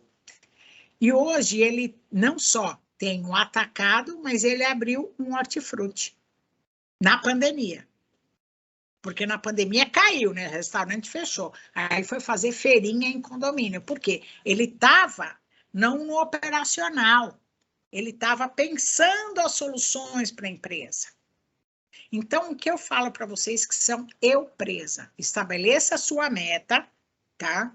Estabeleça quanto você precisa faturar mais para poder pagar uma mão de obra, contrata, treina e corre atrás para vender, que vocês vão conseguir. A Dorô fez isso, que é a contadora. Ela chegou, contratou uma pessoa, ela pôs a parte mais operacional e ela conseguiu aumentar o número de clientes dela. Então, tem que aceitar o desafio. Fechado? Podemos continuar, Esther? Só para finalizar aqui, o Rodrigo ele colocou, né, brincadeiras à parte, até o motorista saiu e pegou os contatos dele, né? Essa é a história que você contou. Ah, tá. Não, o motorista não pegou, só se for o seu, não, o motorista não pegou os contatos dele porque é cliente, o negócio é aprender a negociar. E o motorista não tinha infraestrutura, porque você tem que ter um galpão, você tem que ter o caminhão para entrega, você tem que ter as pessoas para separar, você tem que ter o recolhimento dos pedidos, né? Então, não dá para fazer isso sozinho. Né? E assim, gente, pode acontecer. Quantos empresários não falam para mim assim? Nossa, eu capacitei, treinei meu funcionário e ele saiu e foi embora. Faz parte. Imagine só se eu tenho lá uma fábrica de copos. Será que não quebra nenhum copo? Quebra. Ah, eu tenho lá uma fábrica de ovos. Será que não quebra? Quebra, isso faz parte. E aí, quanto eu motivo minha equipe? Aí é assunto para um outro dia, tá? Mas isso faz parte da regra do jogo. E que bom que a pessoa cresceu, aprendeu e foi crescer por aí, foi para outro lugar, porque talvez na minha empresa ela não iria crescer muito. Eu vou e treino 8. E eu sempre falo como estratégia de todo empresário. Eu tenho lá minha equipe. Eu sempre tenho que estar fazendo o quê? Recrutamento. Primeiro, alerta a equipe que você pode, né? Que pode crescer ou pode demitir. E você pode, às vezes, ter uma surpresa que você entrevistou alguém, testou e é melhor do que um que você tem. Isso faz parte. Tá Temos bom, aqui pessoal? mais 2 perguntas. A E é Thelma. só encerrando as 2 perguntas, tá? Pode falar. Sim. Não sei se eu faturo mais porque eu não tenho equipe ou se não tenho equipe porque não faturo o suficiente para arcar com os custos. Fico sem saber como agir neste caso. Então, vamos lá. Quando você fala para mim, olha, eu não sei, que é aquilo que eu falei, é como eu falei, é cachorro correndo atrás do rabo, né? Então, assim, aquela coisa, eu não faturo mais porque eu não tenho equipe, eu não tenho equipe porque eu não faturo mais. Está tudo relacionado. Eu pergunto, quem que vai vender a tua empresa? Você só consegue vender se você se dedicar. Você só consegue captar novos clientes se você se dedicar. Você só consegue vender mais se você pensar em metas, pensar em estratégias para chegar ao objetivo. Agora, se você fica fazendo o operacional, quem sai para vender? Aí é isso que eu tenho que perguntar para você. Você tem que se perguntar quanto da atividade da minha empresa é operacional que eu poderia delegar ou para um estagiário ou para um auxiliar, para que eu, que tenho conhecimento maior, saia para vender. Então, você mesma tem a resposta. Quanto do que você faz é operacional que você poderia colocar alguém para você sair para vender? Aí aumenta teu faturamento. Dentro da empresa, não vai. A outra pergunta, Esther? E por último, Alex, vale a pena contratar a família para esse início? Então, eu costumo dizer, não contrata quem você não pode mandar embora, né?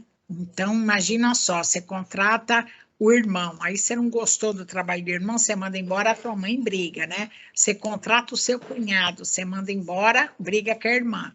Então, assim, presta atenção na hora de contratar a família, né? Então, tem que ficar bem claro as posições, o que você está fazendo, e você tem que tratar o teu familiar como um funcionário. E deixar clara a regra, aqui você não é meu irmão, você não é meu cunhado, você não é meu parente. Você é um funcionário. E as regras são essas. Então, é a postura também. Se puder evitar, melhor, né? Agora, tem empresa familiar que funciona muito bem. E tem outras que são um caos até hoje, né? E que, assim, só não cresce mais porque a família enterra a empresa, né? Então, cuidado com isso. Então, tenha um bom planejamento para contratar família e postura. Se eu estou te contratando, não é meu irmão, não é meu primo, não é meu cunhado, não é minha irmã, nem meu marido. Coloca ali. E o que está dentro da empresa não vai para casa, e a casa não vai para dentro da empresa. Ah, brigou, a mulher está trabalhando. Aí briga com a mulher à noite, no dia seguinte na empresa, ninguém se fala, um dando patada no outro, e os funcionários falam, o que aconteceu? Os dois brigaram.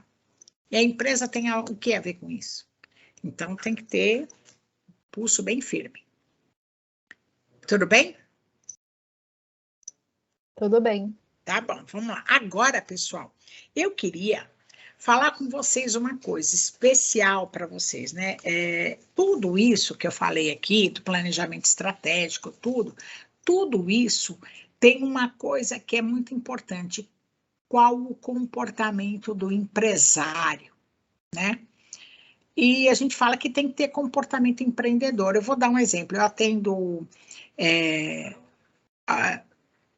3 pizzarias de uma rede de franquias, né?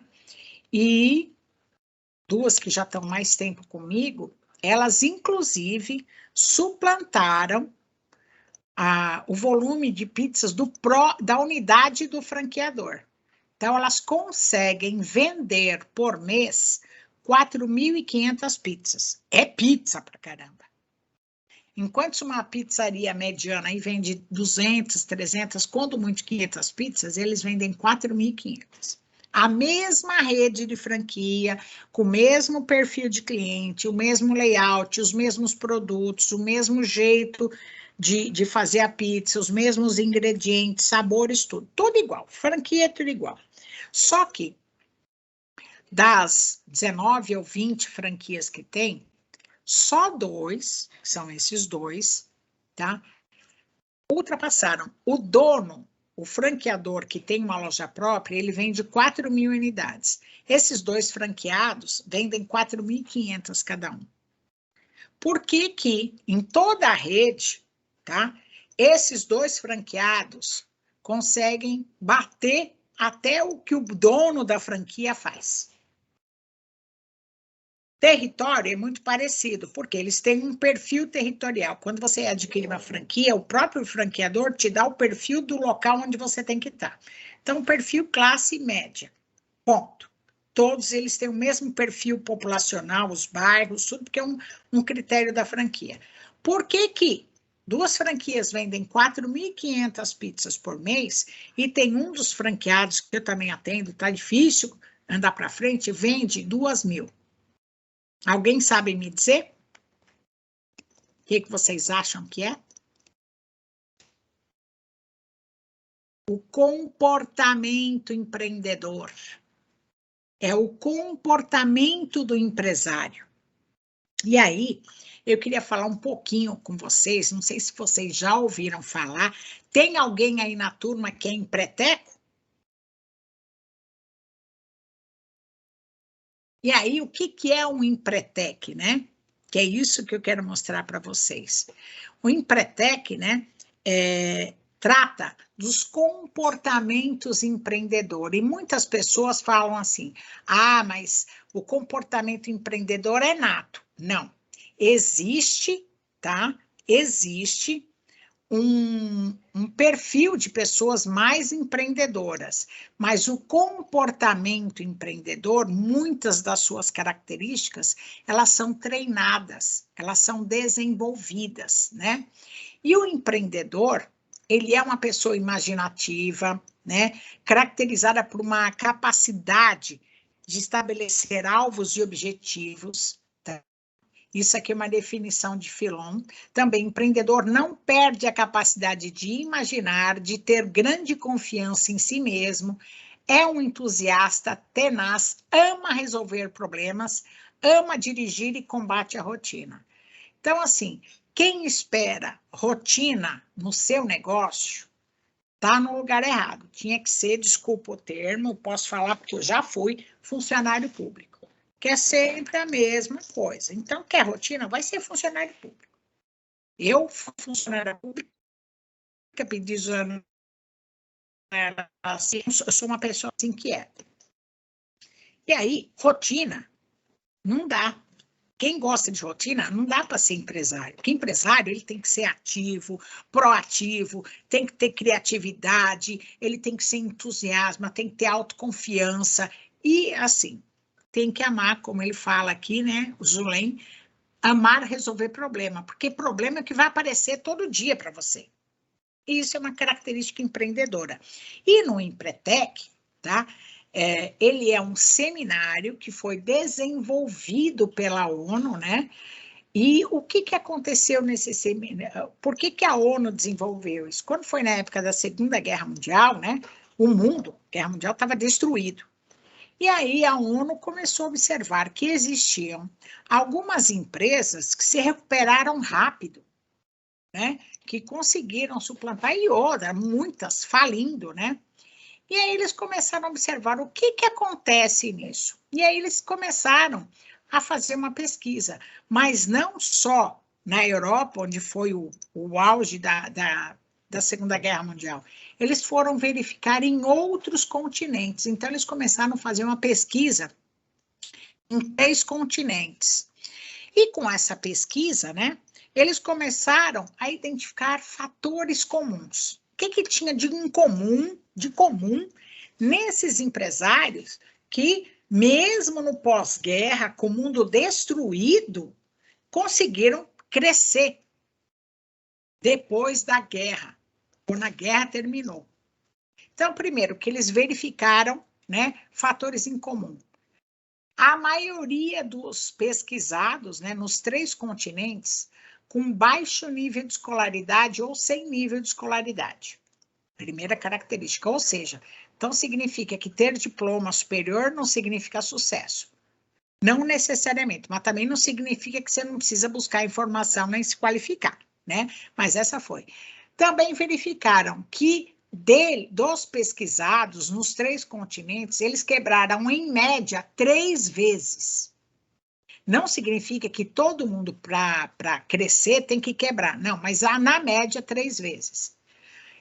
Mas tinha uma coisa, todos eles tinham um comportamento em comum. Opa! Então, eles não tinham um alto nível de escolaridade, a maioria quebrou 1, 2, 3 vezes, e todos eles tinham determinados comportamentos em comum. E aí, né, por meio do Dr. McLeod, eles identificaram esses comportamentos e aí eles conseguiram definir 30 comportamentos empreendedores. E aí o que a ONU fez? Não, nós precisamos que outras pessoas, e são comportamentos treináveis, tá? Treináveis, que você pode adquirir. E aí a ONU formatou um seminário que ela deu o nome de Empretec. E aí começou lá na Argentina, os bancos começaram a utilizar, aí os bancos do Rio Grande do Sul começaram a utilizar, e aí o Sebrae, por ter uma aderência com uma missão do Sebrae, que apoia as micro e pequenas empresas, e que a gente lida só com empreendedores, fechou um contrato em 1993 com a ONU, onde o Sebrae é a única empresa e faz e aplica o Empretec com exclusividade. Não há outra empresa no Brasil que possa aplicar o Empretec. Então, e aí, nesse seminário, são apresentados e vivenciados pela metodologia aplicada no Empretec todos esses 30 comportamentos. E nesses comportamentos, tá? Eles estão divididos em 3 conjuntos. Planejamento. Então, é um seminário que vocês vão aprender a estabelecer metas. Ah, Sandra, eu já aprendi hoje. Não, ela é vivenciar, não é ouvir. Lembra que eu falei que o cérebro humano só chega a 95%, 80% quando ele pratica? O Empretec é prática, é vivencial.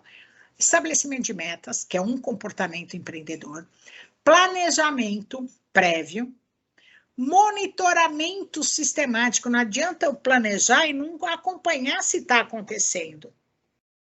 E busca de monitoramento sistemático e busca de informações. Esse é o conjunto, tá, de comportamentos de planejamento.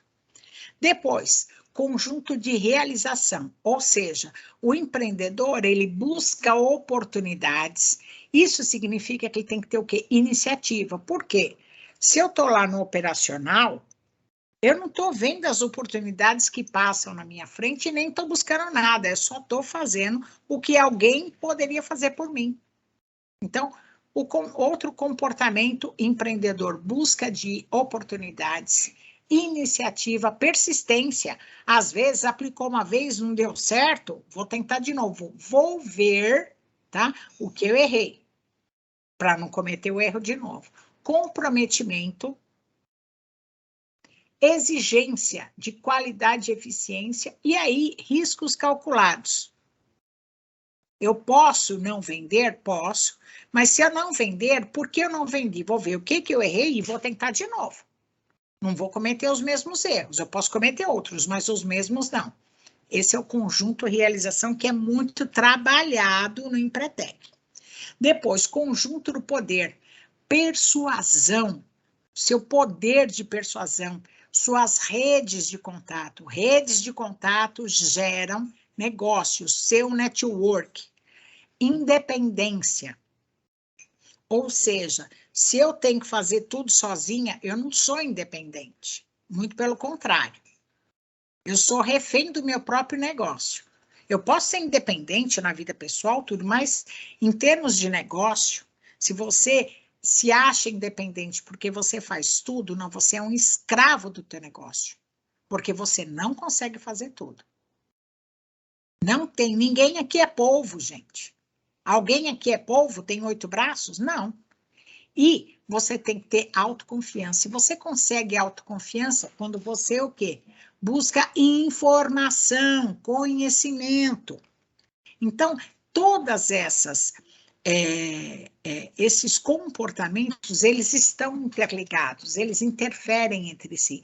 E no Empretec são trabalhados esses 3 conjuntos. O conjunto do planejamento, vivenciado, tá? Praticado, conjunto de realização e de poder. E ali, com o Empretec, né, é um workshop vivencial, ele é comportamental, aonde, eu falo isso porque eu sou empreteca, eu estou há 24 anos no Sebrae e eu só fiz meu Empretec em 2019. Por quê? Porque eu não tinha planejado. Toda vez que tinha workshop, como é uma semana, eu falava, vai, não bloqueia a agenda, eu tenho isso para fazer, eu tenho isso para fazer. Quando chegou em 2018, eu falei, não passa de 2019. Quando chegou em janeiro, eu peguei a agenda, falei, eu vou fazer no mês de junho. Bacana. Bloqueei minha agenda lá em janeiro. Porque eu falei, se eu não bloquear, eu automaticamente vou pôr coisas para mim fazer. Tá bom, beleza, bloqueei. Aí eu preenchi o formulário, respondi as perguntas, fiz a entrevista que eu já vou fazer, e aí eu consegui fazer. E assim, foi maravilhoso, foi a melhor coisa que eu fiz. E eu costumo dizer, as pessoas também dizem, a minha vida pessoal e profissional antes e depois do Empretec, é um divisor de águas. E aí, esse é um workshop vivencial de 6 dias, que vai identificar e desenvolver as características comportamentais treináveis, que são 10 características empreendedoras que são treináveis, e, conforme pesquisa da ONU, possibilita o fortalecimento pessoal e estimula novos desafios. Você sai de lá a 1000 por hora. E a gente sempre fala, quando você tem sócio, o legal é que um faça, porque não pode fazer junto, que um faça, e depois, no outro ciclo, né, na outra turma, faça o seu sócio, porque senão um vai estar 240 por hora, o outro vai estar 60. Aí dá tilt, né? Então tem que estar todo mundo ali. E ainda, né? Os participantes têm a oportunidade, primeiro, de familiarizar-se com os padrões de comportamento de sucesso, e eu falo para vocês, não é se familiarizar, é executar, é treinar os comportamentos de sucesso. Tá? Identificar o seu potencial, porque lá você vai identificar alguns comportamentos que você tem, mas você não é o top, não é o hard naquele comportamento. E aqueles que é o teu top. E aí, com isso, você fala, bom, já que nisso aqui eu sou bom, o que eu não sou tão bom, eu vou delegar para fazer, e o que eu sou top, eu vou ali. E depois fortalecer essas características, porque você passa a conhecê-la, não de ouvir falar. Eu falei aqui para vocês, daqui a 2 horas vocês não vão lembrar do que eu estou falando de características empreendedoras. Mas quando você pratica as características empreendedoras, você não desaprende, né? E vai conhecer as ferramentas de planejamento e inovação. E aí, você sai de lá, você fala, é fantástico, o Empretec é para... E aí, é uma coisa que a gente fala, o Empretec é para quem está incomodado, para quem não está conformado. Por quê? Tem empresário que fala assim, né, que eu costumo dizer para os empresários quando a gente recebe, tá difícil, não estou vendendo, tem muita concorrência, tem concorrente meu que está quase que dando de graça o produto, tem concorrente meu que está levando meus clientes, não tenho equipe treinada, o fornecedor está cobrando muito caro. Sim. E, falei, está muito difícil. E está conformado. Está ali conformado. Aí eu pergunto, você sabe de tudo isso? Eu pergunto para os clientes quando me falam isso. Você me colocou tudo que eu escuto do país inteiro, estamos em crise, parará. Aí eu pergunto, o que que você está fazendo para sair desse buraco?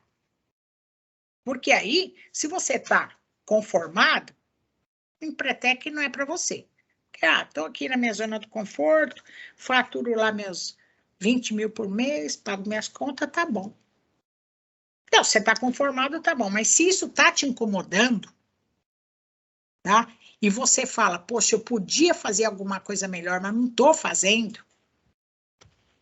Então, e aí eu podia fazer, mas não estou fazendo, mas está me incomodando. Ou seja, você próprio se auto-sabota, né? Você sucumbe aos desafios, você parece que não tem forças, mas está te incomodando. Aí você tem que sair do lugar.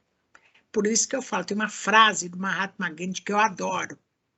Você nunca sabe que resultados virão da sua ação. Você não sabe que resultado vai vir de alguma coisa que eu fiz.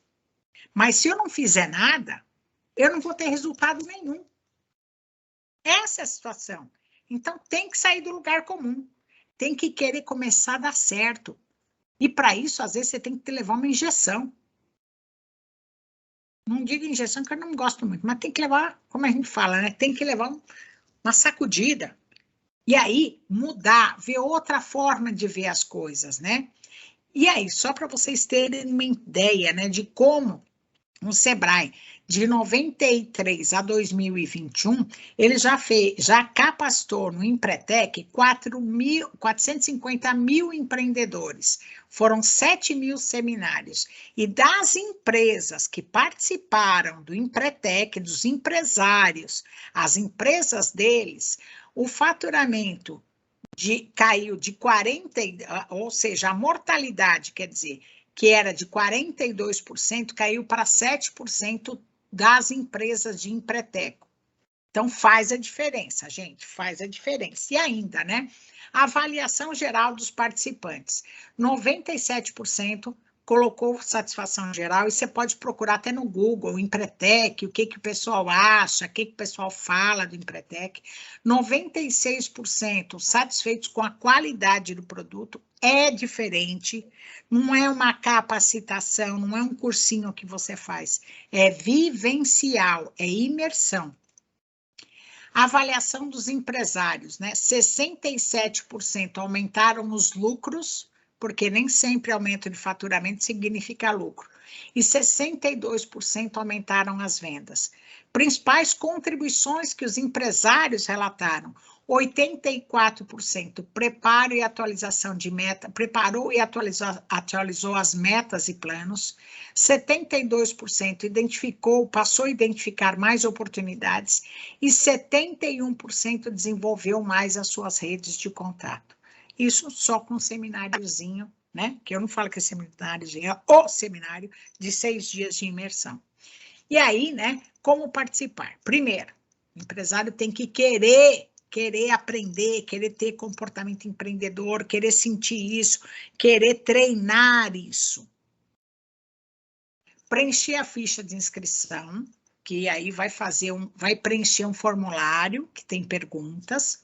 Fazer a entrevista. O que é entrevista? A gente costuma dizer, não é vocês que querem participar, né, que vão ser aceitos, vão participar porque querem participar do Empretec. Não. Vocês têm que ser admitidos pelo Empretec, porque vocês vão fazer a ficha de inscrição e preencher um formulário de acordo com a pontuação. Vocês vão fazer uma entrevista. Essa entrevista é com um psicólogo, é obrigatório isso. Por quê? Se vocês não estiverem num momento bom, o próprio psicólogo vai falar, não vai fazer neste momento. Por exemplo, você está num momento de perda, num momento de separação, alguma dificuldade muito séria, ou está tomando uma medicação muito forte, alguma coisa assim, lógico, né, que o psicólogo vai falar, pera, agora não dá.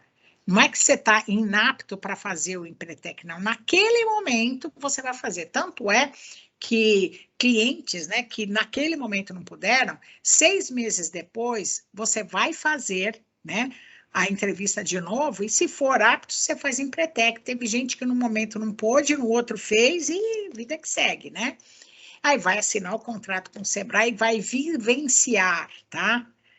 há 6 dias, vivenciar, praticar, vai implantar o que você vivenciou na sua empresa, no seu projeto, na sua vida, na sua profissão, na sua comunidade. Então, é fantástico. Só para dar um spoiler para vocês.